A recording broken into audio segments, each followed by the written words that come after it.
ছিলেন, adviser two CM ছিলেন এবং পুরো অ্যাডমিনিস্ট্রেশনকে লিড করেছেন চিফ সেক্রেটারি। এর বাইরেও আমরা আমাদের যে honourable MP, 2 term MP Raju Bista ji, তিনি পাবলিক রিপ্রেজেন্টেটিভদের পক্ষে নেতৃত্ব দিয়েছেন এবং নিউলি ইলেক্টেড 3জন এমএলএ আমাদের ভরত ছেত্রী, সোনাম লামা এবং নমন রাই, তারা এখানে এসেছেন এবং আমি স্পেশাল ইনভাইটি হিসেবে আমাদের এনডিএ পার্টনার বিমল গুরুং এবং রোশন গুরিকেও ডেকেছিলাম, তারাও এসেছেন। তা আমরা এখানে পাহাড়ের ইন্টারলকেটরি নিয়োগ হয়েছে আমাদের ভারত সরকারের পক্ষ থেকে, সেই বিষয়ে আজকে আমরা বলছি না, আমরা তার সঙ্গেও আলোচনা করব। পাহাড়ের যে বিষয়গুলো রয়েছে মূলত ডেভেলপমেন্ট ওরিয়েন্টেড, সেই বিষয় নিয়ে আমরা একটা শর্ট টার্ম পরিকল্পনা আজকে নিয়েছি। সেই পরিকল্পনার অন্তর্গত আমাদের যে 4টি পুরসভা রয়েছে তার মধ্যে দার্জিলিং এ ইলেক্টেড বডি রয়েছে, বাকি 3টেতে আমাদের প্রশাসক হিসেবে পলিটিক্যাল লোকেরা ছিল, সেখানে আমরা মহকুমা শাসকদের প্রশাসক হিসেবে দায়িত্বভার অর্পণ করেছি। আমরা চাই পাহাড়ের মানুষ তাদের যে নাগরিক পরিষেবা এবং উন্নয়নের যে অধিকার সেটা তারা পাক। আপনারা আশ্চর্য হয়ে যাবেন শুনলে, গত অর্থবর্ষে 25-26-এ পাহাড়ের জন্য জিটি এর জন্য 180 কোটি টাকা বরাদ্দ দেওয়া হয়েছিল, কিন্তু তারা ইউটিলাইজেশন দেননি। 2026-27-এ 170 কোটি টাকা বরাদ্দ বাজেটারি প্রভিশন রাখা হয়েছিল, কিন্তু অ্যানুয়াল অ্যাকশন প্ল্যান না দেওয়ার জন্য তারা 1 টাকাও নিতে পারেননি। এর ফলে জিটি এর কাছে হোম ছাড়া, পুলিশ ছাড়া যে দায়িত্বগুলো অর্পণ করা আছে সেই কাজগুলো কিন্তু তারা কোনোটাই করতে পারেননি বা করার ইচ্ছা তাদের নেই।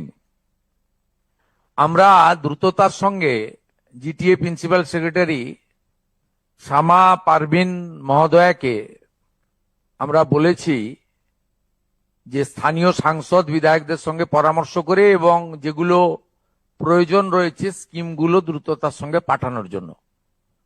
আমরা মিউনিসিপ্যাল অ্যাফেয়ার্সের সেক্রেটারিকে বলেছি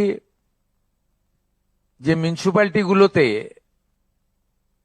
আমাদের যে বেসিক মিনিমাম এমিনিটিস অর্থাৎ drinking water, road, health system, education এবং স্ট্রিট লাইট থেকে শুরু করে, পার্কিং থেকে শুরু করে, বাস স্ট্যান্ড থেকে শুরু করে আমাদের অন্যান্য যা রয়েছে টুরিস্ট স্পটেস, টুরিস্ট এমিনিটিস, এই বিষয়গুলো পুলিশ এবং অন্যান্য ডিপার্টমেন্টের সঙ্গে কোঅর্ডিনেশন করে ইমিডিয়েট করতে। আমাদের উত্তরবঙ্গে প্রায় 25টা মতো বড় চা বাগান দীর্ঘদিন ধরে বন্ধ আছে। এর ফলে হাজার হাজার চা শ্রমিক বেকার হয়ে আছে। আমাদের মাননীয় প্রধানমন্ত্রী 2021-এর বাজেটে চা শ্রমিকদের জন্য স্পেশাল প্যাকেজ দিয়েছিলেন 1000 কোটি টাকার। সেই প্যাকেজ অনুযায়ী রাজ্য সরকারের কিছু ভূমিকা ছিল, কমিটি বানাতে হতো, তারা সেটা বানাননি। এর ফলে আমাদের উত্তরবঙ্গ চা বাগান এলাকা বঞ্চিত হয়েছে। ইতিমধ্যে আসাম সরকার এই কর্মসূচির সুযোগ নিয়ে তারা 370 কোটি টাকার কাজ করেছেন, কিন্তু আমাদের গত সরকার বন্ধ চা বাগানের শ্রমিকদের প্রতি উদাসীন ছিলেন, যেহেতু তারা তাদের ভোট দিতেন না, তাই তারা এই সুযোগটা নেননি। আমরা টি বোর্ডের deputy chairman is mister Murugan সাহেবকে এখানে ডেকেছিলাম, তিনিও এখানে আছেন।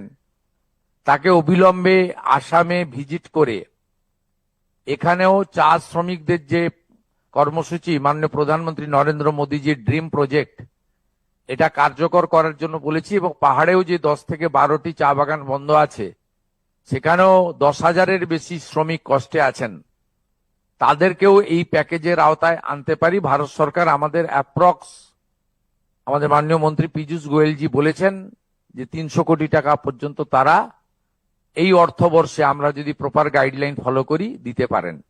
আমরা চাই এই 300 কোটি টাকা দিয়ে আমাদের হিল থেকে তরাই পর্যন্ত চা শ্রমিকদের কল্যাণ করার জন্য।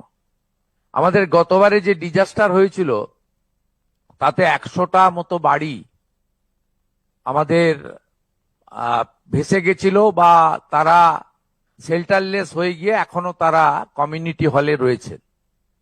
সেই বাড়িগুলোর জন্য জায়গা ইতিমধ্যে জেলা প্রশাসন বরাদ্দ করেছেন, কিন্তু বিগত সরকার অর্থ দেননি।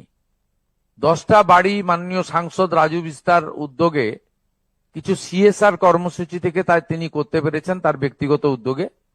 বাকি 90টা বাড়ির জন্য আমরা আজকে 3 লক্ষ টাকা করে এখানে বরাদ্দ করলাম। জেলা শাসক মহোদয়া দ্রুততার সঙ্গে এই বাড়িগুলো নির্মাণ করবেন এবং স্থানীয় বিধায়ক ভরত ছেত্রী তিনি এই বিষয়টা উত্থাপন করেছেন, সেটা আমরা আজকে এখানে সিদ্ধান্ত নিয়েছি। এর বাইরেও বেশ কিছু অভিযোগ আমাদের আছে জিটিএ নিয়ে। একটা হচ্ছে টিচার রিক্রুটমেন্ট স্ক্যাম। সেই টিচার রিক্রুটমেন্ট স্ক্যামে প্রায় 400-র বেশি টিচারকে অবৈধভাবে নিয়োগ করা হয়েছিল। কলকাতা হাইকোর্টে মামলা ছিল এবং সেখানে সিবিআই ইনভেস্টিগেশনের অর্ডার হয়েছিল। তদানীন্তন রাজ্য সরকার সুপ্রিম কোর্টে গিয়ে এই মামলায় স্থগিতাদেশ দিয়ে রেখেছেন। আমি মাননীয় সিএস মনোজ আগরওয়ালজিকে বলেছি যে আমরা এই মামলা থেকে এক্সিট করে যাব, রাজ্য সরকার বেরিয়ে আসবে, তাহলে স্টেট গভর্নমেন্ট হাইকোর্টের যে অর্ডার সিবিআই ইনভেস্টিগেশন সেটা চালু হয়ে যাবে এবং এর সঙ্গে যারা যুক্ত তাদের সিবিআই ইনভেস্টিগেশন করে তাদের আইন অনুযায়ী ব্যবস্থা নিতে পারবে কোর্ট অর্ডার অনুযায়ী। এটা আমাদের 1 নম্বর সিদ্ধান্ত রিগার্ডিং করাপশন। সেকেন্ড হচ্ছে এখানে গোর্খা জনমুক্তি মোর্চার পক্ষ থেকে আমাদের অমৃত প্রকল্পে প্রায় 1200 কোটি টাকার ওখানে জল কানেকশন নিয়ে একটা অভিযোগ দিয়েছেন, আর জিটিএর জেনারেল কিছু দুর্নীতি নিয়ে অভিযোগ দিয়েছেন। একটা সিএস এর মাধ্যমে হোম সেক্রেটারিকে আমরা বলেছি একটি স্পেশাল ইনকোয়ারি টিম পাঠাতে, 7 দিনের মধ্যে রিপোর্ট আমার টেবিলে আসবে। আরেকটা সিএস এর মাধ্যমে আমি মিউনিসিপ্যাল অ্যাফেয়ার্স এর সেক্রেটারিকে ডাইরেকশন দিয়েছি, তিনিও 7 দিনের মধ্যে অমৃত প্রকল্পে যে দুর্নীতি হয়েছে সেটা জানাবেন। আপাতত যে এজেন্সি কাজ করেছে তাকে যতক্ষণ না ইনভেস্টিগেশন কমপ্লিট হয় ব্ল্যাক লিস্টেড করার জন্য আমরা আজকে এমইডি সেক্রেটারিকে আমরা ডাইরেক্ট করলাম এবং তিনি পিএইচই কেও জানিয়ে দেবেন যাতে যতক্ষণ না ইনভেস্টিগেশন কমপ্লিট হচ্ছে এই এজেন্সি ব্ল্যাক লিস্টেড থাকবে। এর সাথে সাথে আসন্ন বর্ষার মরশুমে প্রি মনসুনের যে কাজগুলো গুরুত্ব দিয়ে করা যায় তার কথা বলা হয়েছে এবং কালিম্পংয়ে একটি মেডিকেল কলেজের জন্য ডিএম ম্যাডাম জায়গা ইয়ারমার্ক করবেন, বিধায়ক সাংসদের পরামর্শ নিয়ে একটি ডিপিআর বানিয়ে দ্রুত পাঠালে ভারত সরকারের যে কর্মসূচি রয়েছে কস্ট রেশিও সিস্টেমে, সেই সিস্টেমে আমাদের যে 4টি জেলাতে এখনো মেডিকেল কলেজ হয়নি তার মধ্যে কালিম্পংয়েও আমরা একটি মেডিকেল কলেজ করতে চলেছি।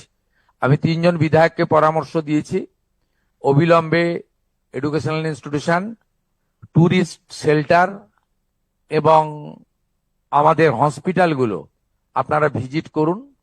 যেখানে যেখানে যেগুলো দরকার, বিশেষ করে হেলথ সেক্টরে ডক্টরস থেকে শুরু করে সিনিয়র নার্স, জুনিয়র নার্স থেকে শুরু করে হেলথ মডার্ন ইকুইপমেন্টস যেগুলো আমরা এক্ষুনি দিয়ে দিতে পারি উইদিন ফর্টনাইট, তার জন্য তালিকা তৈরি করে তারা থ্রু ডিস্ট্রিক্ট ম্যাজিস্ট্রেট হেলথ ডিপার্টমেন্টে পাঠাবেন, সেটাও আমরা করব। ফাইনালি আর কথা না বাড়িয়ে, অনেক ডিসকাশন হয়েছে, আমরা পাহাড়ে গিয়েই বলবো। আমি এখানে আগামী 2 তারিখে টি বোর্ডের ডেপুটি চেয়ারম্যান পাহাড় ভিজিট করবেন, আগামী 7 তারিখে মিউনিসিপ্যাল অ্যাফেয়ার্স এর সেক্রেটারি প্রিন্সিপাল সেক্রেটারি তিনি পাহাড় ভিজিট করবেন, আর আগামী 10 দিনের মধ্যে ডিজাস্টার ম্যানেজমেন্টের প্রিন্সিপাল সেক্রেটারি পাহাড় ভিজিট করবেন এবং সেখানে তিনি আমাদের এনডিআরএফ এবং অন্যান্য সেন্ট্রাল এবং স্টেট এজেন্সির সঙ্গে মিটিং করে কুইক রেসপন্স টিম তৈরি করে রাখবেন, যাতে গতবারে দুর্গাপুজোর সময় আমাদের অক্টোবর মাসে যে ডিজাস্টার হয়েছিল সেই রকম ডিজাস্টার আমরা আশা করি আমাদের ঈশ্বর করুণা করবেন, এ ধরনের ঘটনা ঘটবে না। তবু আমাদের যে প্রস্তুতির ল্যাকুনা ছিল আমরা দেখেছি, গতবারে পুরো অ্যাডমিনিস্ট্রেশন রেড রোডে ছিল কার্নিভালে, তাদের যেতে 48 ঘন্টা লেগেছে। ঠিক আছে, তখনকার মুখ্যমন্ত্রী কার্নিভালে তিনি পার্টিসিপেট করবেন ঠিক করেছিলেন, কিন্তু সবসময় পলিটিক্যাল লোকদেরকে যে সঙ্গে সঙ্গে যেতে হবে এমন কোনো কথা নেই। না, আমরা দেখেছি যে পাহাড়ের প্রতি অবহেলা, chief secretary, home secretary, DGP সবাই রেড রোডেই ফেস্টিভ্যালে পার্টিসিপেট করেছেন, পাহাড় অবহেলিত হয়েছে। 48 ঘন্টা পরে স্টেট গভর্নমেন্টের অ্যাডমিনিস্ট্রেশন মানে সিনিয়র অ্যাডমিনিস্ট্রেটর যারা, তারা পাহাড়ে পৌঁছেছেন। তাই এই ধরনের ঘটনা যাতে পাহাড়ের সঙ্গে না হয় এটা দেখা আমাদের কর্তব্য। সেই জন্য ডিজাস্টার ম্যানেজমেন্ট সেক্রেটারি এখনই যাবেন এবং প্রিপারেশন নেবেন। এটাই ছিল আমাদের আজকের निर्जास वक्तव्य। मैं थोड़ा हिंदी में बोलना चाहता हूं। पहाड़ में तो हिंदी नेपाली भी बहुत चलता है। आज हमारी हिल एरिया, खूबसूरत हिल एरिया, उसको लेकर बहुत हाई लेवल मीटिंग हुआ। पहाड़ का एमपी एमएलए, हमारी जो घटक है, सब लोग मिलके मीटिंग किया, चीफ सेक्रेटरी लीड किया है। हमारी जो इम्पोर्टेंट डिपार्टमेंट है, डिस्ट्रिक्ट मजिस्ट्रेट लोग है, हमारी जीटीए का सेक्रेटरी वर्चुअली जुड़ा हुआ है।